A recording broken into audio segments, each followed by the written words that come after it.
What's going on, everybody? Hope you're having a good day.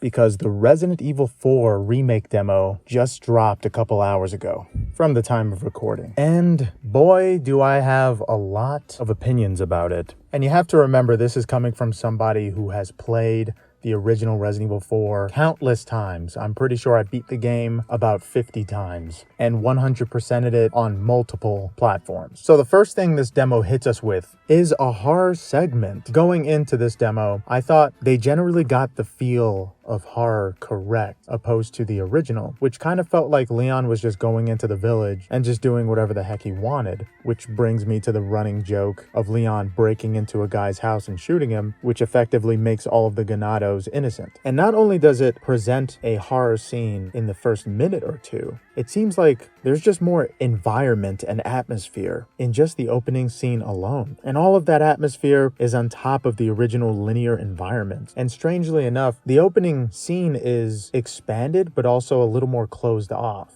In the opening, you're investigating a house. For some reason, they cut out the beginning after the intro. And just like the original, while asking the creepy old man if he saw Ashley Graham anywhere, Leon discovers that the man actually killed a cop. So that makes him slightly more aware and on his toes. So when the creepy Ganado guy tries to cut him with an axe, Leon dodges just like the original, but instead of you opening the game with shooting your first zombie, Leon just kicks the Ganado and he falls on his head just like that time in the original where you're tied up with Lewis, but instead you break the neck of the first zombie and you just leave him there. It's not really an opening fight scene, which is different in a good way, but kind of a strange way, like it's obvious they're trying to change something. So you get the key, go to the door, and then when you turn around, at some point you see the Ganado whose neck has been broken trying to assault Leon. And in this part, it's sort of a forced moment to use your knife. And I tried to shoot the guy, but it's almost impossible to dodge him in this closed off area. And just describing that first moment, it sort of takes away from the ideal that the developers had, which gave you choice to either stealthily handle a situation or go about it full force. And even in this demo, there are certain horror segments that are sprinkled in. And those are usually the moments where you have the option to go about stealth or action. When it comes to the mob arenas, the Ganados pretty much know where you are from the start somehow, because they're everywhere. And getting more into the gameplay, the option to use a knife is great in this game. But losing your knife almost makes you feel defenseless in comparison, because the knife is so powerful and it gives you so many more options, like breaking crates faster, killing downed enemies, parrying, countering, blocking. All of these abilities can only be done when you have a knife. And the demo doesn't really present the option on how you can fix or acquire a new knife. And the fortitude of the knife is sort of short. So it's a welcome addition and powerful weapon, but it's very short-lived, just like the other weapon, which I kind of have a love-hate feeling about. Now, speaking of love-hate, there's an option in the game called lens distortion, and it makes everything seem zoomed in and sort of having a fishbowl effect. And that option is turned on automatically, and it makes some details look slightly blurrier, and it kind of honestly made me dizzy while I was trying to peruse through this wonderful village. But they give you the option to turn this off, and I'm sure a lot of people did this with Resident Evil 2 Remake as well. But I always kept that lens distortion on just because I like everything turned on. But it is cool to have that option, as well as a plethora of other options like dismemberment, environmental destruction. And I think this is an amazing addition to any game, to have all of these singular physics-based graphical options available to you. And of course, these options are probably only in the PC version. But speaking of turning something on and off, I would have loved if they added a manual flashlight option in the game. If you can just turn Leon's flashlight on or off.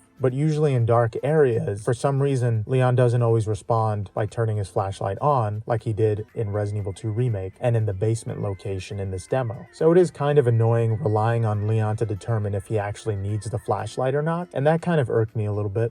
But going into the action of the game, it sort of just feels like the original Resident Evil 4's action. And that's an amazing thing. I'm surprised with all of the gameplay changes they were able to encapsulate how Resident Evil 4 made you feel with these mobs. But that also kind of makes me think if the stealth in the game is changing anything or if it's disturbing the pacing slightly. Because when these stealth sections are introduced to you, it sort of slows the game down. And I'm not sure if that's just the beginning area, but I'm sure they only do that to make you think of the option of stealth, because the game doesn't go right out and tell you that you have the option in that moment. The darkness of the area and the slowdown kind of let you know that maybe you can escape. But I've tested it, and in the beginning mob village fight scene, there is no option to sneak past it, at least not in the demo. It seems like the villagers always knew exactly where I was, and they were automatically in attack mode, because I guess they were alerted to my location. And I'm not sure if that's because I was found out from the beginning, but it's kind of difficult to get around every single enemy. Some enemies are just hiding behind trees and seemingly already know your position. So stealth is sort of spotty in this game, to say the least. And in the original Resident Evil 4, enemies were clever, fast, and strategic. And in this game, they seem even more clever and fast. But I feel like since you have the option to do stealth, the enemies can't be too clever. Or if they are clever, it makes it seem unbalanced because you're trying to do stealth, but then the enemy already knows you're there and he's already hiding behind some kind of object, like a tree, which sort of makes stealth sort of useless in some locations. I try to go about stealth in this demo, and it didn't seem very effective, or maybe I just suck at it. It would have been great if there were some kind of environmental notification for the enemy, like cracking a twig on the floor if you're moving too fast. But even though I was pretty much crouched the entire time while trying to do stealth, the enemies seemed to have these scripted cues, which made the stealth useless to me. So I just tried to get the drop on the enemy before they got the drop on me. But the thing is, the game sort of has these moments that try to screw you over. So that leaves more to be worried about in the action segments. For example, while climbing the tower to get that ammunition that we know about from the original, the tower floor kind of breaks. I'm not sure if this is a random moment, but that kind of makes the tower a one and done. And you can't exactly just stay up on the tower sniping people optionally from that point, or at least when you're trying to go back down. So it seems like these scripted surprise moments to screw over Leon are sort of scattered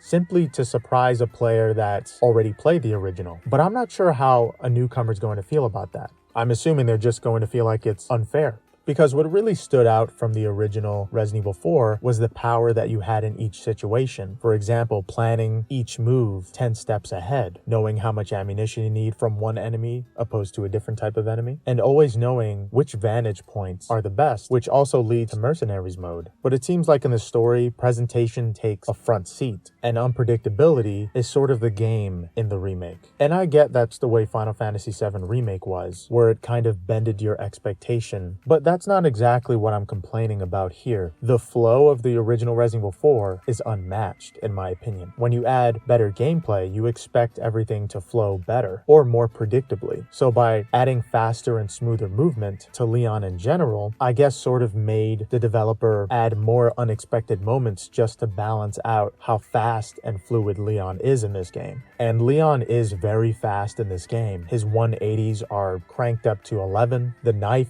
is almost unstoppable, and you have two different type of knife attacks. You can either do a stabbing motion like Jill did in Resident Evil 3 Remake and Resident Evil 5, or you can just press R2 alone, which does sort of like the classic Resident Evil 4 90-degree slice, which can get mobs, and that slice is a lot stronger in this one, and it's way more wide than it used to be. But besides the knife and general movement, Leon does feel heavier in this game, and every weapon you use, like the shotgun and even the handgun, feel like they have weight to them. So catching that clutch headshot isn't going to be as easy in this one, because not all the weapons are weightless like they were in the original. Even in the VR version of Resident Evil 4, the guns were pretty much weightless. But in the remake, it sort of feels like The Walking Dead Saints and Sinners, where every weapon has a different weight to them and different sensitivity, except for the knife. But yes, besides Leon feeling heavier, some moments in the game do feel slightly slower, like in Resident Evil 2 Remake, and I am worried about the pacing now. But overall, the part I enjoy the most about this demo is the opening horror segment and intro to the Ganados. So that also is a love and concern situation with me.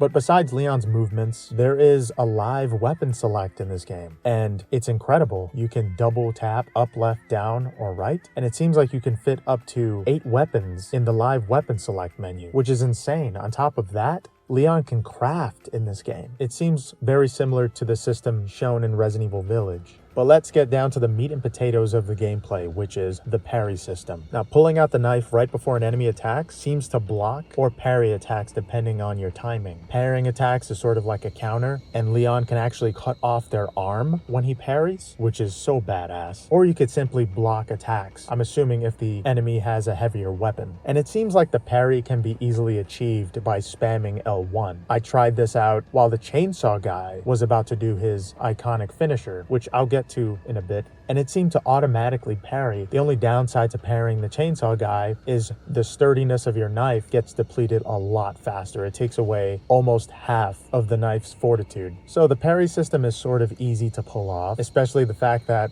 they give you a full 5-second warning before the enemy even successfully attacks you. It seems like there are a lot of systems in place in the game to make almost every encounter feel fresh, and the knife seems like one of the main players in this change. So when you take away the knife, the game is very similar to the original Resident Evil 4. And the enemies and how they're presented, especially in those horror segments, they feel a lot more scary with their animations and even grunting. When you enter a new location, you can kind of hear the Ganados in the background. You know they're there, but they're sneaking around. And they let out this wailing. And I don't know, but something about that is a lot scarier than anything I've heard in the original Resident Evil 4. Even the cultists. I can't even imagine how scary the cultists are going to be. And as far as the enemies go and their abilities, for right now in the demo, they seem to just have different variations of weapons. And it seems like there are a lot more models in the remake than there were in the original. I think in the original there were about 6 different male Ganados and 1 type of female Ganado besides the chainsaw girls. But an interesting thing happens when an enemy is downed. It seems like they're about to transform, but of course, with Leon's knife, he can just parry their transformation apparently, and stab them while they're down before they finish the transformation. I let one of them finish their transformation, and it sounded like, and sort of looked like, there was supposed to be a parasite there, but because it's a demo, nothing came out of their neck. So instead, they were just in an enraged state, and they were more powerful and faster, and they seemed to ignore more bullets. I'm not sure if the parasite's supposed to be out of their body while they're moving like this, but if that's the case, then we're in trouble. And generally the enemy is faster and they sort of telegraph your movements a lot more in this game, especially since you can just run circles around them. So it is a bit more difficult to get that headshot. And I rarely aim for their legs because they're so fast. I didn't try messing with the sensitivity too much, but Leon feels heavier and the enemies seem faster. And as far as playing this demo on the Steam Deck, it does work on the Steam Deck and it runs very well and it looks great, but there is a graphical glitch. I haven't messed with all the Proton versions, but experimental seems to work just fine. It does leave some kind of black aura around Leon, so for now there is some kind of weird, distracting graphical glitch while playing with Proton experimental. So there's that.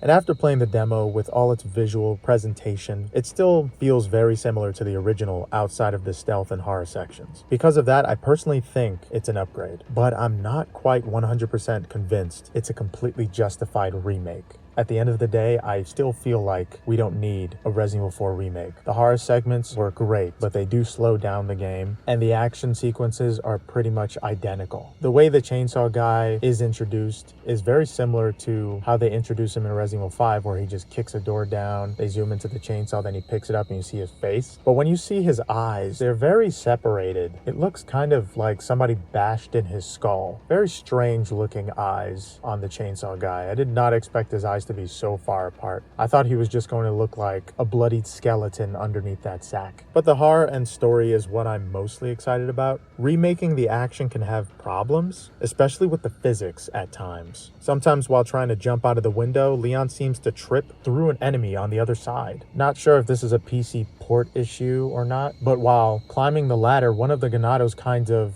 jumps and then falls over. So with the model's physics, especially while going out a window, which is something you really need in the original Resident Evil 4, that's kind of a last resort thing. The physics seems to work against you. For some reason, Leon jolted up and seemed to stumble back while trying to just jump out of a window instead of just powering through the enemies on the other side. It's sort of glitched. I'm not sure if that's a demo thing and they just don't want you jumping out of that specific window, but the same sort of rubbing and stumbling physics effect happened while I was trying to just die by the chainsaw guy. He sort of just rubbed off of me, and it seems like the interaction between models is not exactly 100% polished, and that's a bit concerning because this is the opening area and there's already some physics glitches. But I'm not too concerned. I'm pretty sure they're going to iron all that out by the time the game releases in 2 weeks, because usually when a developer makes a specific demo, it's kind of a closed off demo. They ship it off to the publisher and they make it pretty early on. But usually when they do that, there's a message at the beginning of the demo saying that the game is still under development, but there wasn't any kind of message like that. So by even doing simple tasks like jumping out of a window, I'm surprised I saw so many physics glitches. So it seems like the day one patch is not only going to fix the rain gate, which, hallelujah, thank goodness they heard us loud and clear. And there's also a graphic setting that allows you to adjust the rain quality. So I'm assuming they were just showing the rain quality at its lowest, which is unfortunate because that left a bad taste in our mouths. But I couldn't really test out the rain quality since it was absent in this demo. But my overall experience was very positive, as expected. The foundation of this game is one of the best third-person shooters ever made, after all. And the action segments has its flaws, but I really enjoyed the horror and stealth areas. They legitimately felt new. I feel like I played that opening village scene 1,000 times, so even though the presentation was different and the graphics were bumped up to 1,000, it still kind of just felt like the original Resident Evil 4, which is not a bad thing at all. The atmosphere and lighting somehow made the area look a little smaller, but it was just the lighting effect. The opening area seemed slightly bigger, actually. And the presentation seems always present to somehow make the action seem different in a way, which shows a lot of polish, but also sort of desperation to make a scene that you saw 1,000 times feel different. And that's a good or bad thing, like I explained before. Right, and like I mentioned before with the speed, Leon's default reloading speed for the handgun alone is extremely slow. Almost like the guy doesn't know how to reload a handgun. Even I know how to reload a handgun. And you have this super special agent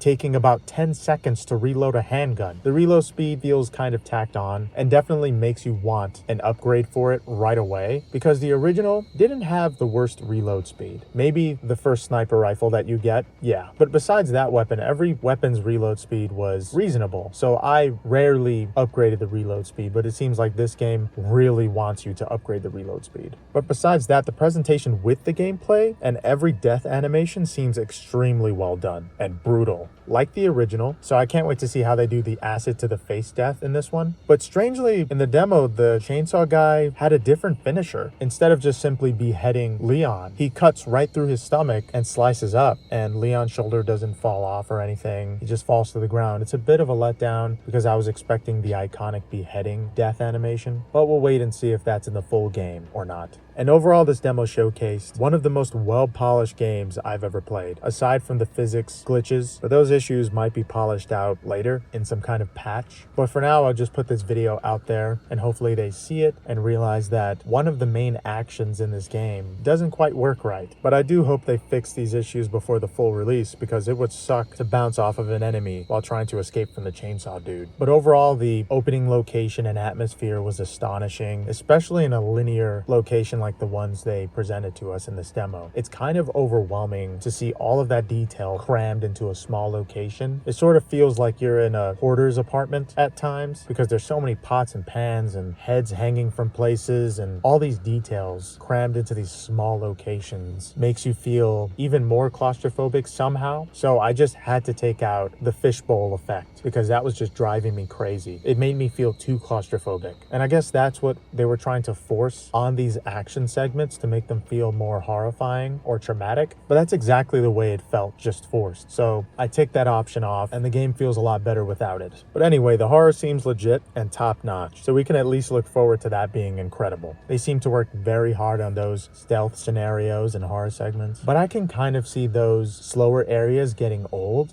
opposed to the original, where almost everything was fast and nothing seemed to get old. But let me know what you guys think about the Resident Evil 4 Remake Chainsaw demo. Was it everything you hoped it to be, or did you see some of the issues that I saw? Because these issues aren't deal breakers at all. It's something that happens with video games sometimes, and it can be ironed out pretty fast. But overall, I did enjoy the demo, and let me know if you're fully convinced that a remake is justified with this demo. And thank you guys so much for watching. Hope you have a good one. Later.